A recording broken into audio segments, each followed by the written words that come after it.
So I recently got to try the game Sword Art Online Integral Factor. This is a mobile game that has been ported to PC, and I'm going to walk you through my first impressions, let you know what I experienced, my thoughts on the game, and some information that you might want going into the game for the first time. So let's start with getting into the game. Getting into the game on PC, which is where I played it, is a little bit difficult due to needing to download every single update that has ever released to date. Seriously, if you install this game, for example, on Steam, you're not getting the whole game. What you're getting is the original game that shipped the moment they put it on PC, plus some pre-install data from what I could tell about all the other updates that have released since. So the first time you boot up the game, you're gonna have to download, at the time of recording, somewhere around 450 individual updates, and they're small, but they're not fast. This will be a 30-minute process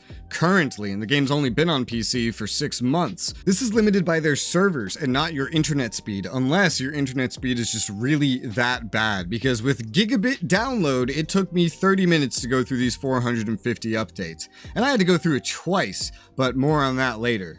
Going actually into the game, finally getting started, you're gonna make your own character, and I'll cut to me in my first live stream to let past me explain to you how that character creator works.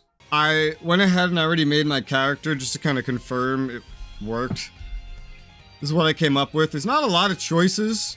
You get like 2 sets of faces, 4 sets, 3.5 of hair. There is no brown eye color, so I scrapped my usual brown eyes, brown hair, and just went blonde with blue eyes in place of that.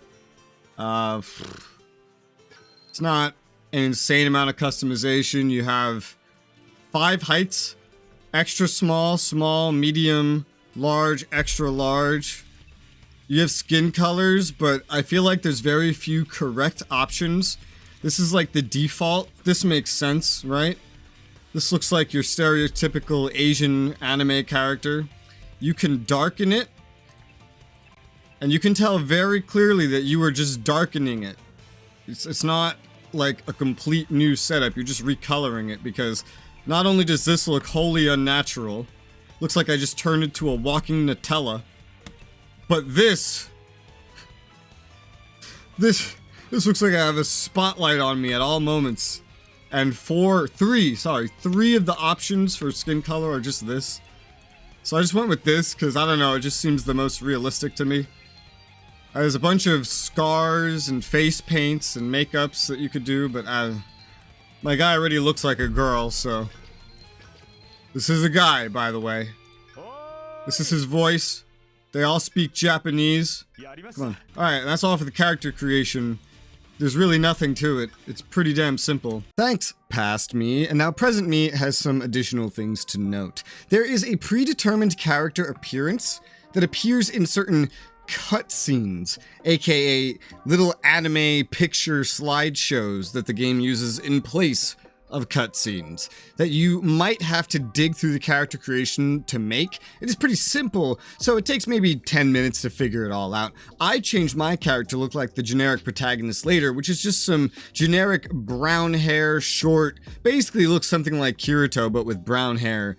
Anime male. Don't freak out over the character creation in the beginning. Unlike games that are way less monetarily exploitive than this game, you could just change your base character appearance for free, infinitely, which is surprising and nice compared to other MMOs. And yeah, I mean, this technically counts as an MMO, but we'll talk about that later. In games like ESO and SOTOR, they'll charge you something like $15 per time you want to change your appearance. Here, it's free. So that's actually really impressive for a mobile gacha game. The graphics of this game, by the way, are beautifully Sword Art. It really fits in. It's reminiscent of the game Sword Art Online Hollow Fragment, which is one of my favorite games of all time, but it has more loading screens and the areas are smaller. And when I say this game has a lot of loading screens, I mean it has a lot of loading screens. The game is a collection of instances, but every map is only downloaded upon first entry. That's right. Despite downloading 450 updates and the game kind of separately, you won't have the maps of the game downloaded. You'll download them the moment you try to load them up for the first time. It's unfortunately a very clunky system, feels like very old technology by PC standards. However, it means that the worst possible PCs out there should be able to run it. The game is 60 FPS capped, or 30 if you choose. The game used like 5% of my CPU and GPU both, so it was really easy to run. But remember what I said about how the updates install slowly?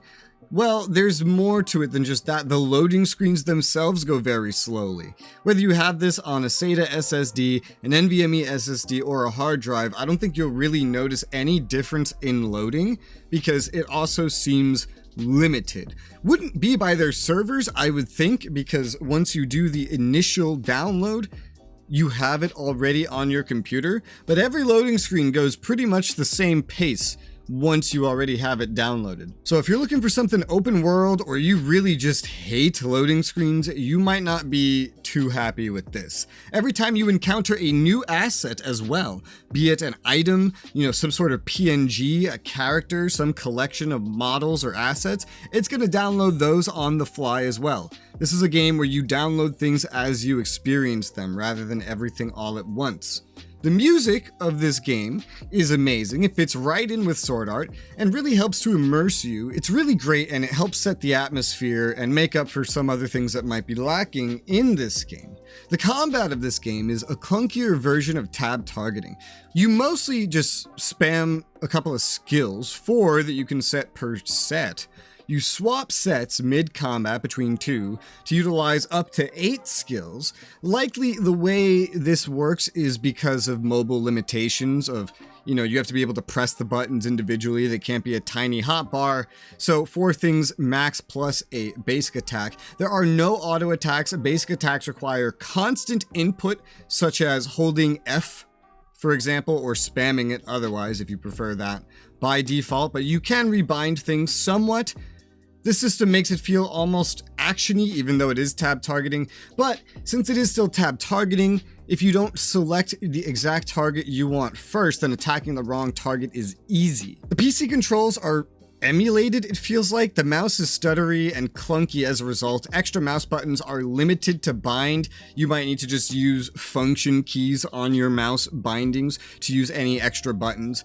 It's a better keyboard and mouse system than any From Software game, so that's a plus, but that's a really low bar to begin with. To expand on attacking the wrong target, it really kind of depends how you control your game. There's 2 different control schemes. The default one has you using the mouse to move around and starts out ridiculously sensitive as a result. You know what? Here, just look at this. Look at how sensitive it is. By default. Escape does not open any menu. Might just be because I'm in the tutorial. I'm trying to open the menu because I'm a little curious about this mouse sensitivity, which is on crack. I don't even know if 30 FPS on the stream is enough to really communicate how fast I'm spinning, just casually moving my mouse. I would like to lower that. That's at 1000 DPI, by the way. It feels like the default sensitivity is designed for the not default control scheme, where you have your cursor and you can drag the camera like a normal MMO to move your camera around instead of using this mouse moves the camera by default. That one works much better with that and allows you to select your target easier than spamming tab. I don't know what logic the game uses for tab targeting, but when I hit tab and I'm looking right at an enemy, it most of the time does not pick that one. It might do some left to right field scan. It may not account for depth, I'm not sure, but the actual tab targeting is really shoddy. I usually just let it auto target me onto something and attack, because usually it doesn't matter what you target. But just note that the targeting can be a little weird depending on what control scheme you use, and the non-default control scheme isn't exactly like another MMO's control scheme. It's a lot clunkier. But moving on, the UI on PC is hilariously mobile. It's very clunky to use. The standard menu when you hit escape, which by the way, you need to beat the tutorial to access. You literally cannot log out of this game until you beat the tutorial. It's very SAO themed, not the not being able to access the menu, the standard menu itself. It's got the sound effect, it's got the visuals and everything. It's nice. But most menus, once you get past that initial menu, are actually just an excessively laggy browser plugin. One that takes a very long time to load elements the first time you load them. Just like, going through a loading screen into a new area, it's just as laggy and slow as that. And also one that can get stuck and essentially force you to restart the game in certain instances. Like, for example, if you spam your way into guild searches, you might accidentally load 2 menus at once, I'm not sure, and then your menu will stop working and you'll need to restart your game. The story early on is great. If you like SAO, then self-inserting yourself with your character that you can create next to Kirito is an enjoyable experience, and the game really tries to make it as self-inserty next to Kirito as possible. I will tell you that. The game is chock full of story, but without voice acting. Get ready to read, or if you stream the game, get ready to narrate an entire book, because there's a lot of story, especially with events, a lot of text. There's rare Japanese voice acting, but it's not unique to the text, I can tell. It sounds like it's ripped right from the SAO single-player games, and it only covers generic statements that usually are not even written anywhere in the text that you're reading. The moment you beat floor 1, you're gonna get every active event in the game immediately dumped on you all at once. It's very overwhelming. So when you do beat floor 1, be ready for that when you go back to the starting hub, the town of beginnings. It adds way more story to the game though, these events. A lot of them are permanent, but some of them are timed. They provide you ways to grind materials, and this game has a lot of material grinding, by the way. Almost none of them will make any sense at all to you if you do them after you beat floor 1, because a lot of them, most of them, assume that you are halfway through chapter 1, quote unquote, of the story. This can lead to a lot of spoilers on how the story develops, on what characters end up in the game. And if you don't know anything about Sword Art, it can lead to a ton of confusion. There's a lot of FOMO in these events as a result of how they work. They will go away eventually, the timed ones, and your currencies you earn from them exclusive to that event will disappear as well. It seems like a lot of them do come back, but I can't say that they all come back because I just don't know that yet. The actual floors themselves of Aincrad are pretty short. Floor 1 is just 4 very small instances with a few hours of intro story, but every floor after that is only 2 small instances that mostly just bum rush you up to the boss. You also get a new dungeon, which I guess is another instance, and a labyrinth, which is, I guess, another instance. Mostly for you to grind materials in. The story will barely bring you to these locations, like once for the most part. The game relies heavily on keeping you grinding to keep you engaged. It is grindy. There's lots of upgrade mechanics, like crafting, that involve spending excessive amounts of materials for small buffs to your equipment, and it'll take hours to grind the mats back. It doesn't really scale with level. Beginning gear and much later gear that use the same materials to enhance or upgrade use the exact same amount of them, and mobs generally drop the exact same amount of enhancement materials. It gets very mobile-esque with the fact that you can enhance equipment to a max level, transform it to go even further beyond and get to higher levels. Some of these materials simply do not drop at all and must be acquired from specific rewards in events or those dungeons and labyrinths. You can guess they're way more prominent to get from the events, however, but the events are also grindier. The beginning of the game may flood you with story as it dumps all these events and everything onto you all at once, but you will eventually hit a point of the game where it stops being super easy and starts being way more difficult, and you will be required to grind for hours for every single floor that you want to get to. How soon you get to that point depends on how much you spend on the gacha, how much you pace your play time, thus allowing you to do daily dungeons for things like upgrading your weapon proficiencies, which is a thing that gives you a bunch of passive buffs to just about everything pretty much, or how many materials you can earn, or how many gachas, the free ones, you can spin in that time. As a note, and it's not just me, I participated in a Steam discussion about this.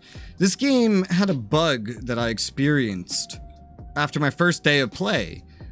The game just started crashing. The moment I started up, it would freeze, it wouldn't actually start, and I found that the game was corrupted. I verified the game files and found I needed to reinstall the full thing, all 450 updates and every map and every asset. After only playing for one day, I almost quit right then and there, but I wanted to keep going really to get through it because I love sword art and I wanted to make this video and I wanted to play this game, but I also experienced multiple crashes daily, both when trying to launch the game and in-game. In-game, you'll tell if you're experiencing the crash I'm referring to because you will start running in place infinitely and you won't move. It will eventually reconnect you, making you think that it's actually a server or a connection issue. It's not. Letting it reconnect you is also just a waste of time because it's going to bug out your companion. Your companion, and yes, you have a companion by default, will not be spawned in. She will vanish basically permanently from what I can tell until you actually fully restart the game. So if you experience this, and I will try to fish out some footage to put it on screen under me speaking right now, then just restart the game. This game is a gacha game and it's pay to win. Almost everything in this game can be bought, but in a gambling fashion. Game progression is tied to primarily skills that are attached to characters. So you don't just get the ability to do a sword skill like in the single player games. No, you get a sword skill that is specifically tied to a character and themed after it. This allows them to make more skills that can be acquired from different banners in the gacha. Upgrading those skills is also attached to the gacha, because you need to get more of those skills to do those upgrades, or do many hours of grinding in place of that across many days. This game is the epitome of horrifically mobile pay-to-win nonsense. It also offers 2 subscriptions on top of that. One for the premium currency in the game, and one for allowing you to get more things in-game like XP, money, and materials as well. Combined, you'll be paying, if you do get those 2 subscriptions, something like 16, 17, 18, 19, 20, somewhere in that range, dollars per month. There's a lot of character customization also hidden behind the gacha. There is a, thankfully, minor visual gear progression for those that prefer that, like me. New gear evolves over time from set to set, looking partially different with each new set, and every floor has like 2 or 3 new sets. It doesn't change dramatically all at once, but going from the best gear on one floor to the best gear on another floor, it actually usually does look pretty different, which is nice. And it applies to your companion as well if you equip her. The MMO social element for this MMORPG, and if it wasn't an MMORPG, I would not be making this video on it, is mostly non-existent, unfortunately. Likely due to typing being difficult on phones and thus social interaction not really being as common. Guilds are mostly a way to just get some bonuses, and the social interaction you will mostly see in the hub of the game, the hub, the most populated zone in the game, are just cutesy stickers being spammed, or a text wall of Indonesian or Spanish in the English server, by the way. Don't expect to make any memorable social, guild, or otherwise friendly experiences in this game. This is mostly an RPG with other players that are present. Not in the Final Fantasy XIV way, by the way. It's actually pretty hard to describe and pretty weird. There's players everywhere, but the likelihood that you will actually play with any of them or even speak to any of them is pretty close to 0.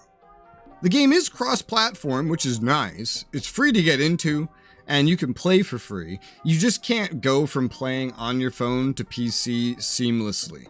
There is a way to do it, but from what I've heard, you can't carry over your premium currency, and why the hell would you want to throw that away? Despite it being free to play, you will go a lot slower through the game than someone that pays. And I don't just mean spending a couple bucks here or there. You know, earlier I said it's nice that you could change your appearance for free instead of having to pay 15 bucks like some other MMORPGs.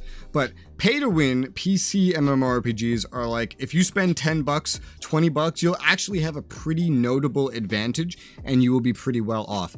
That's not how it works in this game. You may have the free character appearance customizer. However, if you actually want to pay money to actually skip a lot of the grind and get more powerful, you're gonna have to spend triple to 4 digits worth of money.